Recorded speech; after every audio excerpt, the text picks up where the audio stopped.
महमूद भट्टी ने इंसानियत की खिदमत क्यों छोड़ दी? मार्च तक इंसाफ ना मिला तो भूख हड़ताल करूंगा। मारूफ फैशन डिजाइनर के साथ ऐसा क्या हुआ? सदारती अवार्ड याफ्ता मारूफ फैशन डिजाइनर महमूद भट्टी ने इंसानियत की खिदमत छोड़ दी।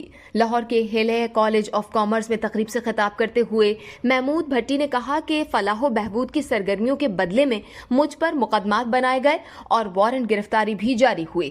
गरीबों के लिए सरगर्म ओवरसीज पाकिस्तानियों की जमीनों पर कब्जा कर लिया जाता है। यतीम खाने की जमीन पर एक वकील काबिज हो गया जिसके खिलाफ कोई सुनवाई नहीं हुई, उल्टा मुझ पर केस कर दिया गया। महमूद भट्टी का यह भी कहना था कि दिसंबर से मेरी तमाम फलाही सरगर्मियां खत्म हो जाएंगी। मार्च तक इंसाफ ना मिला तो भूख हड़ताल करूंगा। एहतजाजन सितारे इम्तियाज भी वापस कर रहा हूं।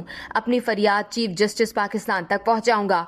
मारूफ फैशन डिजाइनर महमूद भट्टी ने हेले कॉलेज में आर्ट और अकाउंटिंग के मुकाबलों में नुमाया पोजीशन हासिल करने वाले तलबा में इनामात तकसीम किए। अकाउंटिंग, फाइनेंस और मैनेजमेंट की पोजीशन होल्डर्स तलबा को कैश प्राइजेस भी दिए। इस वीडियो से सिर्फ इतना ही। मजीद जानने के लिए सब्सक्राइब कीजिए डेली जंग यूट्यूब चैनल और लाइक कीजिए डेली जंग फेसबुक पेज।